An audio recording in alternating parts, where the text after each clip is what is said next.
hojii ergamootaa boqonnaa 9 lakkoofsa 23 kaasee dubbisa akkasidha. Hojii ergamootaa boqonnaa 9 lakkoofsa 23 kaasee akka jedha maqaa Waaqayyootiin nan dubbisa. Guyyaa baay'ee erga Saa'ol kana hojjechaa bubbulee immoo Yihuudootiin walitti dacha'anii isa ajjeesuudhaaf mari'atan. Mareen isaanii kun garuu Saa'ol bira ga'e. Isaan immoo isa ajjeesuudhaaf halkaniif guyyaa balbala kellaa mandarichaa hin eegu turan. Warri garee isaatii garuu gaaf tokko halkaniin geessanii guuboo keessa kaa'anii maasaraa gubbaan gadi isa buusanii. Ameen. Karaa si baasu Waaqayyo qopheesseeran jedha. Ameen. Jedhamee karaa na baasu Waaqayyo qopheesseeradha.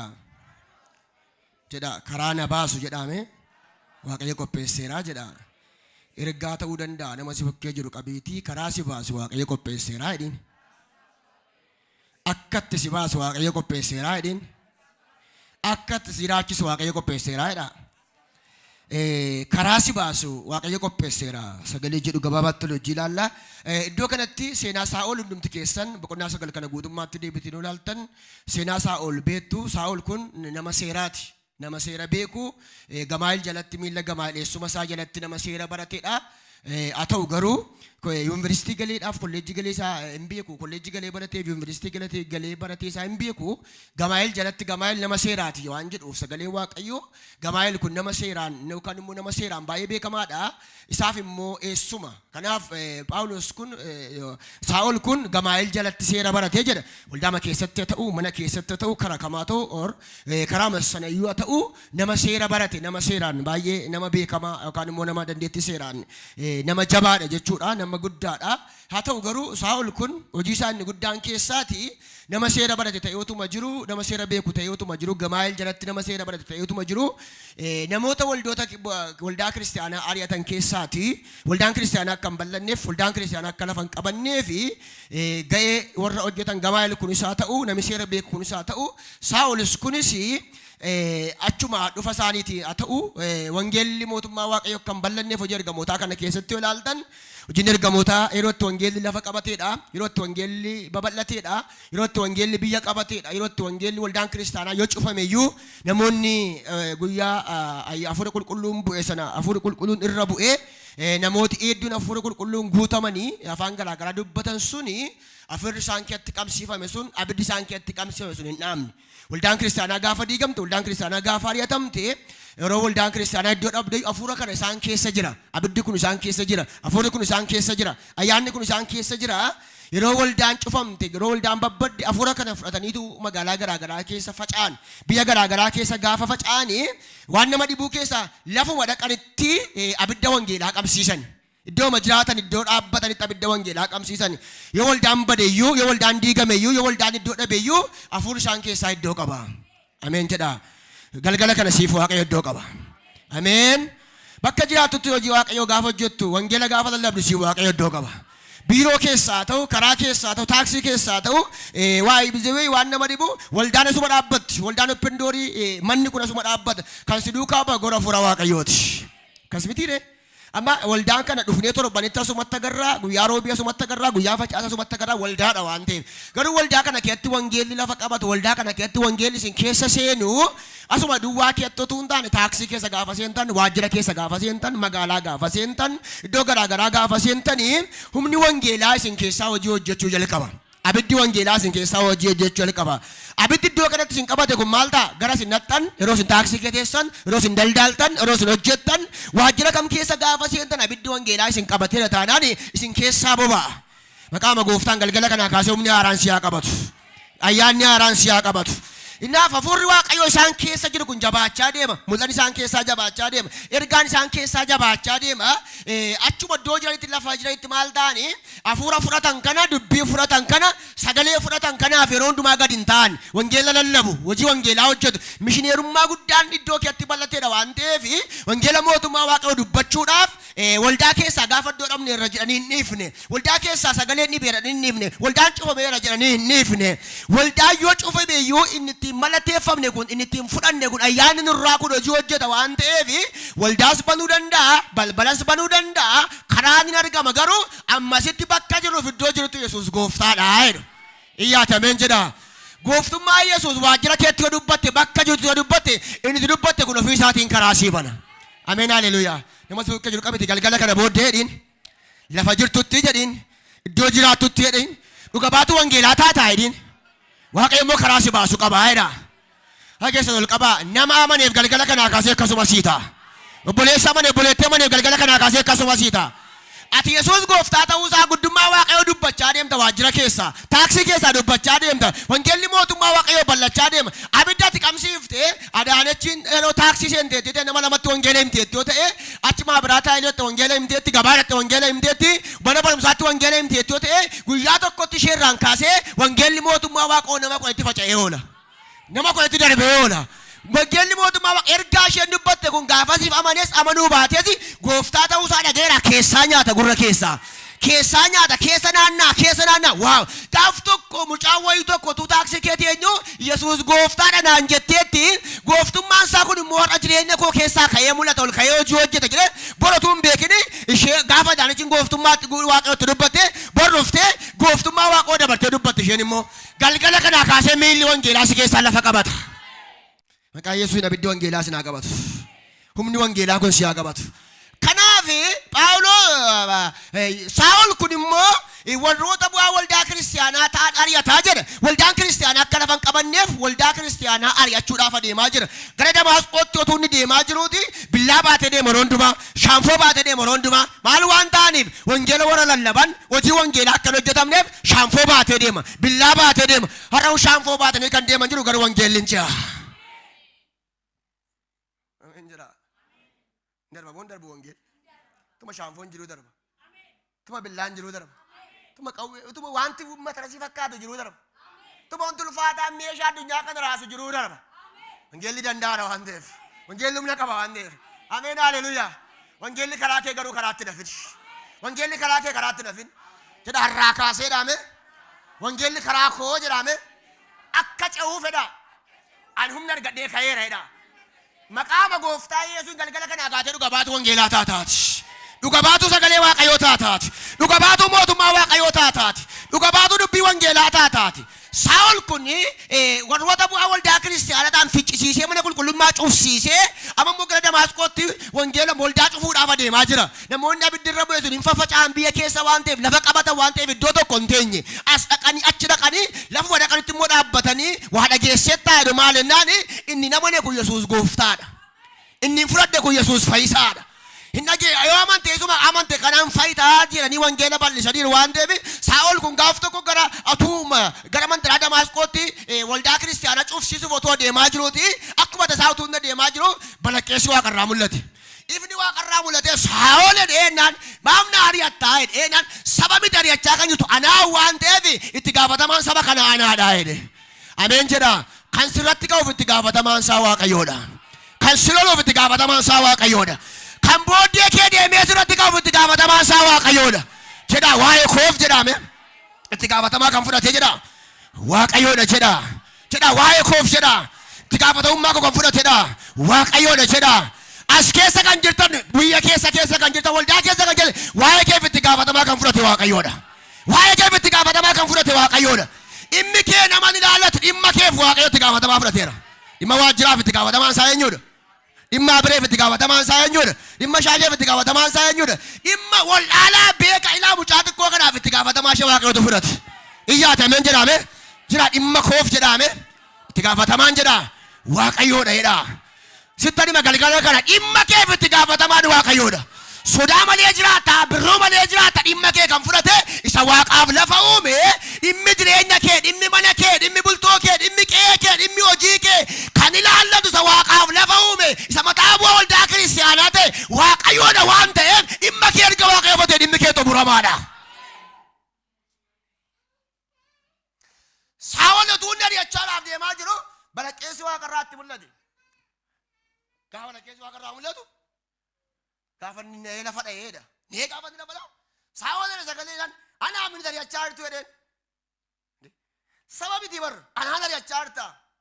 sababni namarratti kaate narratti kaate naan dare chaartaade isa boodde maal jedhe balaqeessa namni isa duukaa'u nagar Saawol irratti gaafa balaqeessi baay'ee sagalee waaqaa gaafa dubbatame namni nageenya Saawol duukaa namoonni jiru garuu nageenya sagalee dubbatame nageenya Saawolii waaqayyo duwwaatu beeka yeroo sanatti waaqon Saawoliin barbaadaa jira ameen hixaa kee kaasuuf simaa fedhee waaqayyo hin ka'a carraa kee fuudhuuf simaa fedhee waaqayyo waan hin taane waan hin danda'amne hin hojjeta jedhame galgala kana dhaame carraa koo fuudhamadha hixaa kootu fuudhamaadha biyya keessaa ta'u waldaa keessaa ta'u saba keessaa ta'u galgala kana maqaa kee fedhee waa'ee kee fedhee waaqayyo hixaa kee fuudha Enna namoonni nagare bita saa kan dhaabbatu mirga saa kan dhaabbatu nagare garuu sagalee waaqarraa dhufe Saawol anaa min jarifat ariyattu nan ifa guddaa waan gade gaafatti ba'u ilaalaa gaa sagalee waaqayyoo immoo Isaayaas boqonnaa 60 ifni kee dhufeera ulfinni waaqayyoos mul'ateera kanaafis ka'iif seedha ifni sun immoo sagalee waaqayyooti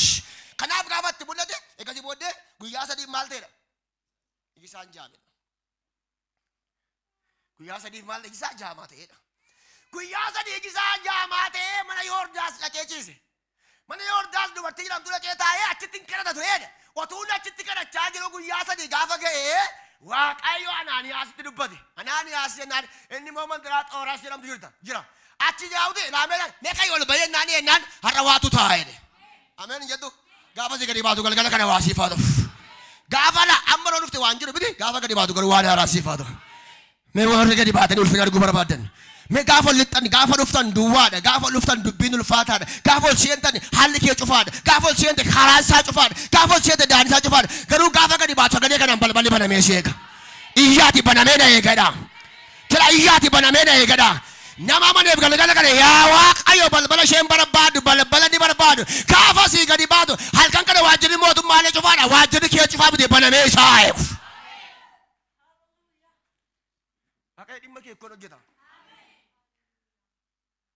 Sa'aatiin 24 dhimma kee hojjechuudhaaf waaqayyo uumeera namatu sa'aatii 8 hojjetee gala malee waajjira cufee gala malee waajjirri waaqayyo yeroo hundumaa dhimma kee hojjechuuf banaadha waa'ee kee hojjechuudhaaf waajjirri waaqayyo banaadha sa'aatiin hin dhaabattii galgala sa'aatiin kee dhaabattii yoo hojjechuu diddeela manaan nufti miti sagalii rageessii daqiiqaa isaa fixaa sagalii rageessii 10 rageessii 11 rageessii 12 rageessii 13 rageessii 14 rageessii manaan nufti utuma naannoftuu garuu yeroo tokko sa'aatii nama tokko rageessi akkasumatti jira sa'aatii 12 miti amma sa'aatii 12 yoo guyyaan 12 qabanii tokko lamatti utuma naannoftuu yoo sagalitti dhimmi waajjiraa hiikamate sagalii rageessee dhaabatti kan keessan dhaabate miti kan waajjiraa dhaabate sababiin isaa waaqayyo Iyyaasuudhaaf biiftuu warra kaanii hojjetaa bara namni akkatti biiftuun dhaabatte ni beeku jira sa'aatiin dabaleeraayu akkatti dhaabe garuu waaqayyotu beeka akkatti si hojjetu waaqayyotu beeka amma dhimma keessa walitti qabeen hojjetu waaqayyo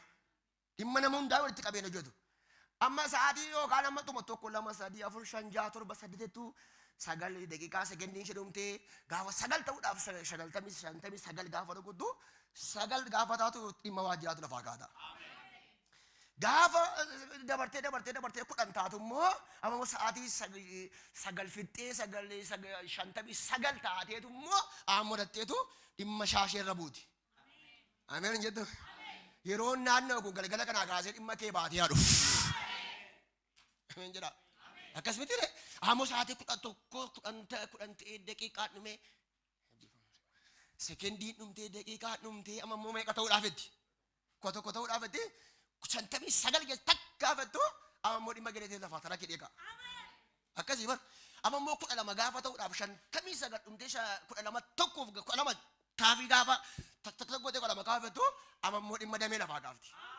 ameen jettu galgalli kun garuu sa'aatii keeti yeroo keeti situ lafaa ga'a iyyaati galgala gaa situ lafaa ga'a iyyaati ameen jedhame jedha yeroon kun yeroo kooti jedha galgalli kun galgala kooti jedha anaaf hojjetama jedha anaaf raawwatama jedha maqaama gooftaa Yesuus yeroon namootaa kalee raawwatee kan namoota kaleessa ta'eera ta'a sa'aatii 6 sa'aatii 7 sa'aatii 9 ta'eera yeroon ammaa garuu kan kee haa ta'u galgalli ammaa kan kee haa ta'u sa'aatiin ammaa kan kee haa ta'u yeroo itti dhimmi keessi hojjetamu yeroo itti waaqayyo waa'ee kee lafaa kaasu yeroo itti waaqayyo dhimma kee lafaa kaasu yeroo itti waaqayyo dhosee kee lafaa kaasu yeroo itti waaqayyo waa'ee kee balbala banu galgalli kun siif galgala hojii siif haa ta'u iyyaati ameen jedha nama maneef galgala kanaa kaasee akkasuma ta'a nama maneef galgala kana kaasee akkasuma ta'a.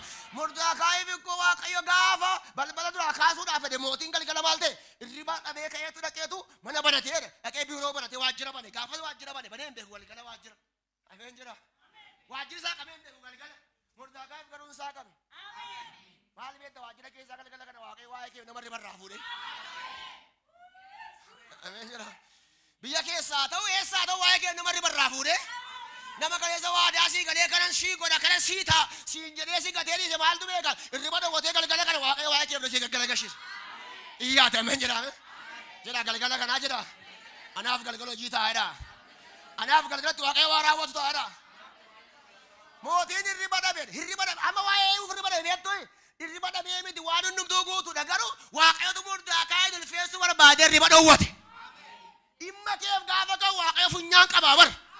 Hirraasa karaan jira daandiin jira hirraasa maaloo dhimma waajjiraa sana maaloo dhimma waajjiraa sana halkama guutuu dhibarraa fuudhatu dhimma waajjiraa sana dhaqee xumure dhimma waajjiraa sana dhaqee xumure galgala kana maqaa kee hunda keessa maqaa kee hin beeku nama isa waa beeku waa miti maqaa keef waa'ee keef galgala kanaa kaasee dhimmi kee akkasii xumura Waaqayyo waajjii baaseera. Haleluuyaa. Jedha galgala kanaa kaaseedha. Waa'ee koo fedhaame awaajii haaraatu baadha. Galgala kanaa kaaseedha. Waa'ee koof jedha beeksisa haaraatu baadha. Hin amantaa galgala kanaa kaasee akkasuma ta'a. Hin amantaa galgala kanaa kaasee akkasuma sii ta'a. Amantee gadi baataa waa'ee kee Waaqayyo beeksisa haaraa baas. Ameen jedha. Mana tokkooti saamsameedha dhe. Saamsameedha eegalatti lattafu. Bori immoo dhaqanii saamsameedha irraa kaasu. Ameen jedha. Waa'ee nama sana dogoggortanii ikkoo saamsameedha tanii meeqa irraa kaasaa hin. Ameen jedhu. Waa'ee kee galgala kana Waaqayyo dubbii galagashe. Jedha waa'ee koo fedhaame. Waaqayyo jedhame. Dubbii galagasheedha. Jedha waa'ee koof jedha. Waaqayyo jedhame. Karaa baay'insaa qopheesseedha. Jedha karaa baay'insaa qopheesseedha. Dhimma baluu sana koode dogoggora akkas gootanii meedheetu amma gaafatatu bidheeloo jedhamee bilamee maal waa'een sana dogoggora waan ta'eef irraa ka'eera jedha. Ameen gurri kee gaafa si gadi misiraachuu haadha qabee. Haleluuyaa. Ngoda Waaqayyo. Nani Mordekaayiin kana qeerri bada beetu akka galmee fudhatee bakka galmee fudhatee lakka namitti sana waan taane Waaqayyo galmee irraa maqaa gaarii qabdi galmee irraa waan gaarii hojjetteetti namitti sana waan ta'e hin jira Waaqayyotu guyyaa isaatu ga'e bara sa'aatiidha. Ameen. Yeroodha bara. Ameen jira. Yerootu ga'e. Galgala kana yeroon siif haa ga'uuf. Yerootu ga'e naan galmee galagashee tolaa bira darbee badhaasaa bira darbee abaluu bira darbee abaluu bukkee darbee hin dhaabbate yaabe. Sii dhaabbate galgala kana Waaqash. Kaleessa baluuf ta'eera siif hin taane yoo ta'e har'ammoo kan keeti. Kaleessa baluu milkaa'ee siif hin taane yoo ta'e har'ammoo kan keeti. Ameen. Hin danda'a Waaqayyo. Hin danda'a Waaqayyo. Ameen hin jetta. Gattee dhiiftee miti galgala kana Waaqoo lafaa kaas. Dhiiftee tamiti galgala kana Waaqoo lafaa kaas. Jira dhimman gatee dhiiseedha. Galgala kanaa jira Waaqayyo lafaa kaasadha. Dhaqeen kana godhaa tammatu waa galgala kana Waaqaas waan beesiin jedhe. Isa Waaqayyo waan nama jaala. Maal godhe qullaa kee duuchee moo Waaqoo deemisiin jedhu. Namiyyuu uffannaa kee ilaalu gaafa sana. Kabaja kee ilaala malee. Ameen jettu.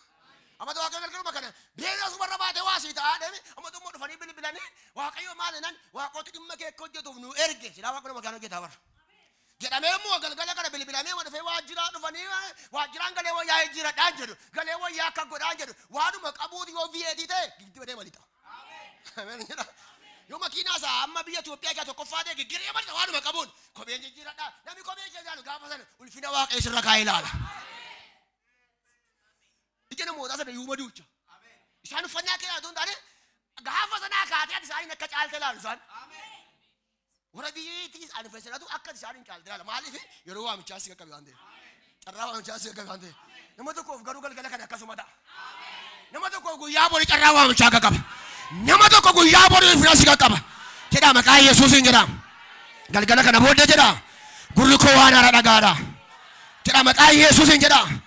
Galgala kanaa jedha. Asiin kadhachaa jira jedha. Asiin sagalee dhagaa jira. Dhimma koo sun ka'ee na eegadha. Ajajeera dookimentii kee ka'ee si eega. Ajajeera karaati barbaadu banamee si eega. Ajajeera balbalati barbaadu banamee si eega.